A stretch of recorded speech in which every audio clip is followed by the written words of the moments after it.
I will say this continuously over and over and over again. I think until Quinn Hughes does not re-sign in Vancouver or stay in Vancouver, I'm going to assume that he's going to stay in Vancouver, okay? And I'm going to tell you a couple of reasons. Vancouver has a history of actually attracting American players, okay? This offseason was no stranger to that. You look at Brock Besser, you look at all the Demko.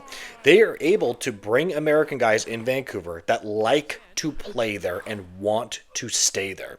That would be the top reason that I believe Quinn Hughes will re-sign with the Canucks.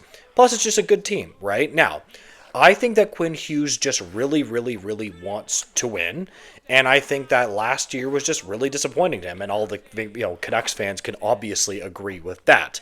We are going to be talking about some really interesting comments and some more free agent rumors that center around the Vancouver Canucks in this video, guys.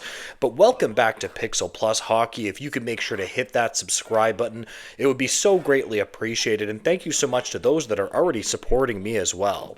And here's the thing, Jim Rutherford was the one that ignited the speculation more than anybody. He is the one that even said, "Oh, we can't control, his brothers coming to Vancouver," alluding to the fact that Quinn Hughes just really wants to play with his brother. So this is obviously something that the management is worried about as well.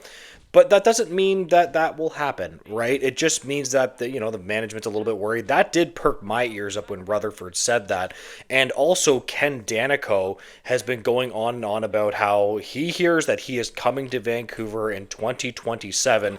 And now we do have even more information of Ryan Whitney of the Spit and Chicklets podcast. And we have a really, really interesting quote here. On this week's edition of the Spit and Chicklets podcast, former National Hockey League defenseman Ryan Whitney said he heard from someone that Quinn Hughes would end up in the New Jersey Devils organization in 2027 when he's eligible to be an unrestricted free agent, close quote. So, they have been a little bit up and down with rumors. I remember, let's keep in mind that they said Austin Matthews was bouncing from the Leafs for sure and that he was going to California. So they do definitely have some insider information, but they're very, very, very inconsistent. So I would take this one with a grain of salt. And let's also not forget that Garland also re-signed with the Vancouver Canucks as well. It's funny. As so many American guys say, "Oh, I don't want to play in Canada. Oh, I don't want to play in Canada." Vancouver is like the one place that has been able to attract these guys and keep them around. So it's, again, I'm going to say this again, it seems like it is a good organization for keeping players around. So, I mean, at the end of the day, you just got to win.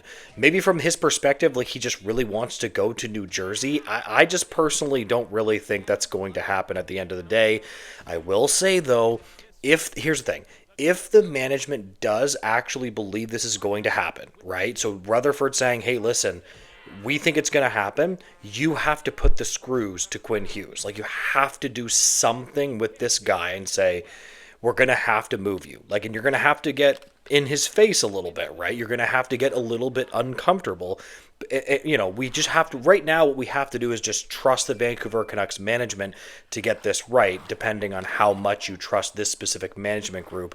But man, this is such a huge, huge pivotal moment coming for this organization.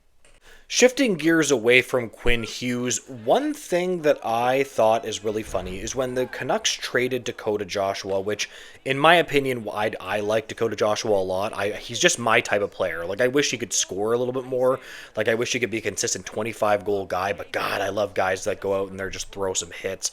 I just love players like that.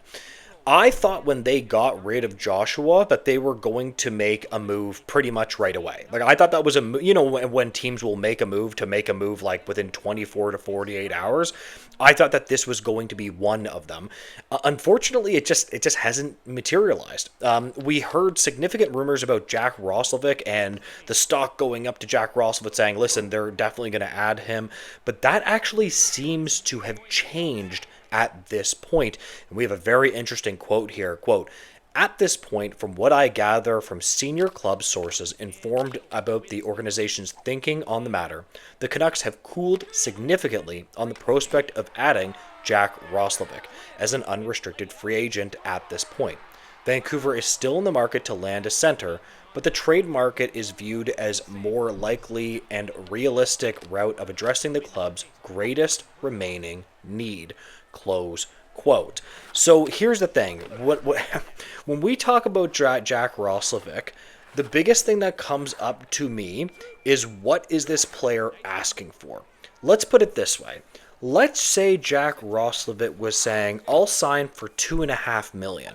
I think that I would do that. Okay, I would have no problem doing that. A guy that can pot 20, 22, 23 goals for $2.5 million, I think you sign that contract right up. Wouldn't you guys? Like I would look at that as a positive asset, all right?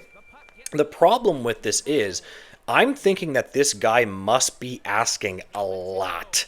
Like, he must be asking a lot more than a lot of teams want to give up for him, and he must not be liking the contracts that are being offered to him, or he already would have been signed. Interesting in this quote, they say that the trade market is a much more, realistic center option for them. Minnesota Wild have still not signed Marco Rossi. Mason McTavish is still out there. God, these are two just really good quality centermen. And Drance saying that, hey, listen, they're still in the center market right now is perfect. I mean, it would bump Hedl down to the third slot where I think he should be. You could even make the argument if Elias Pettersson has a tough season, some of these guys might be able to hop over him. I don't know how true that is, but if Elias Pettersson has a tough year like he did last year, then, it's not going to look good in Vancouver, right? But that was just a really, really, really interesting quote to me, because I was like, they're still clearly in the trade market, clearly trying to address their center position, and at least they haven't given up on that yet, so we love to hear that. But guys, drop your comments below. I'm going to leave this video here. Make sure to like, comment, and subscribe, guys, and make sure to have a great day. Goodbye, guys.